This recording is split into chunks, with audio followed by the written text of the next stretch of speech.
बिस्मिल्लाहिर्रहमानिर्रहीम। कहते हैं कि मलकन मौत ने बारगाह रब्बुल इज़्ज़त में अर्ज़ की, ए मेरे रब, मैंने करोड़ों लोगों की जानें कब्ज़ की हैं, मगर दो जानें ऐसी हैं कि जिन्हें कब्ज़ करते वक्त मुझे बड़ा ही सदमा हुआ। मैंने तेरे हुक्म की तामील ज़रूर की, मगर इनायती दुख के साथ। ये दोनों माँ बेटा थे। वाक़या यूँ हुआ कि जहाज़ गर्क हो गया और एक औरत ने अपने शीरखान बच्चे के साथ तख्ते का सहारा लेने में कामयाब हो गई। तख्ता दरिया में बह रहा था और माँ बेटा इस पर सवार थे। मौला करीम, अचानक तेरा हुक्म हुआ और मैंने ये माँ की जान इस तख्ते पर निकाल ली। मेरे लिए परेशान कुन बात यह थी कि अब बच्चे का क्या हशर होगा। बच्चा एक टूटे हुए तख्ते पर सवार है और तख्ता हर आन पानी की लहरों के थपेड़े खा रहा है, जो किसी भी वक्त किसी तेज लहर की जद में आकर उलट सकता है। बच्चे के लिए ना खुराक है, ना किसी की निगहदाश्त का बंदोबस्त। दरिया के किनारे धोबी कपड़े धो रहे थे। अचानक किसी की नज़र पड़ी तो तख्ते को खींच लाया। बड़े हैरान हुए कि माँ मर चुकी है और बच्चा बेजार और मददगार तख्ते पर जिंदा सलामत मौजूद है। वो लोग बच्चे को अपने सरदार के पास ले गए। सरदार बेचारा बे औलाद था। खूबसूरत बच्चा देखकर इसका दिल आ गया और इसने इस बच्चे को अपना बेटा बना लिया। ये बच्चा 8-9 साल की उम्र का था कि अपने साथी बच्चों के साथ खेल रहा था। इतने में बादशाह की सवारी का शोर उठा। सब लोग भाग गए, मगर ये बच्चा अकेला सड़क पर खड़ा रहा। बादशाह की सवारी गुजर गई, इसके पीछे इसका अमला पैदल आ रहा था। इनमें से एक सिपाही को कहीं से सुरमे की एक पुड़िया मिली। इत्तफाक से इसकी नज़र कमज़ोर थी और सुरमे की इसको ज़रूरत भी थी। इसने वो सुरमा अपनी आंखों अपने पास रख लिया।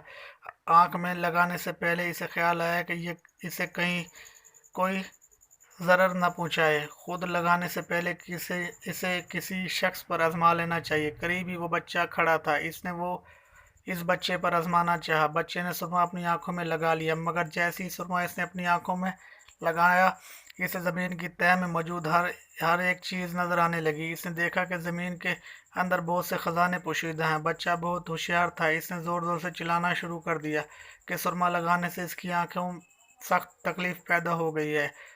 जब सिपाहियों ने ये सूरत हाल देखी तो सुरमा वहीं छोड़कर भाग गए।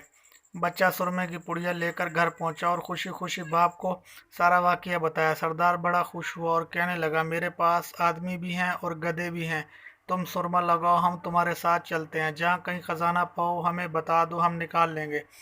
चुनाचा ऐसा ही हुआ। बच्चे के बताने पर वो लोग खजाना निकालने लगे और थोड़े ही अरसे में वो अमीर आदमी बन गया। बच्चा जवान हुआ तो इसने पर पूजे निकालना शुरू किए। दौलत की रवानी थी। ज़मीन के तमाम खजाने इसकी नज़र में थे। इसने आहिस्ता आहिस्ता बहुत से आदमी अपने साथ मिला लिए। इसके बाद सरदारों को इधर उधर कर दिया और ख़ुद सरदार बन गया। आखिर नौबत यहाँ तक पहुँची कि इसने बादशाह के साथ भी टक्कर ले ली। इसे मगलूब करके खुद बादशाह बन गया। इस बच्चे का नाम शद्दाद था और ये वही बच्चा था जिसकी माँ तख्ते पर ही मर गई थी और ये अकेला दरिया की लहरों के साथ बह रहा था। कहते हैं कि जब ये इक़्तिदार में आया, इसने हुक्म दिया कि एक ऐसा कमाल शहर आबाद किया जाए जिसकी एक ईंट सोने की और एक चांदी की हो, जिसमें आलीशान बाग हो, जिसमें दुनिया की हर चीज़ मुयस्सर हो। जब वो बाग पर हर लिहाज से मुकम्मल हो गया तो शद्दाद ने इरादा किया कि जाकर इसका नज़ारा करे, मगर अभी वो दरवाजे तक ही ना पहुंचा था कि मलकन मौत को हुक्म हुआ और इसने वहीं इसकी जान कब्ज़ कर ली। इसे इतना मौका भी ना दिया कि वो अपने बेमिसाल बाग को एक नज़र देख सकता। मलकन मौत ने कहा कि ए मौला करीम, इस शख्स की रूह कब्ज़ करते वक्त भी मुझे इनायत सदमा पहुंचा कि वो शख्स हर चीज़ तैयार करके इसे देख भी ना सका। अल्लाह ताला ने फरमाया, ये वही बच्चा है जिसकी माँ तख्ते पर मर गई थी और तुझे इस पर तरस आया था।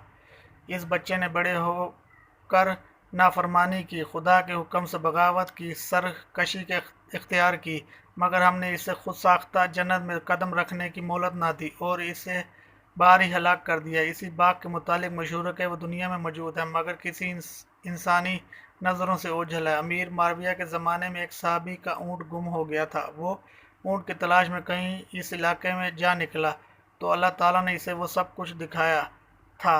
वो साहबी वहाँ की कोई निशानी भी साथ लाया था। इसने ये वाक़या हज़रत माविया के सामने बयान किया। उन्होंने काफ़ी तलाश कराया मगर किसी को ना मिला। अल्लाह ताला ने इसे गायब कर दिया था।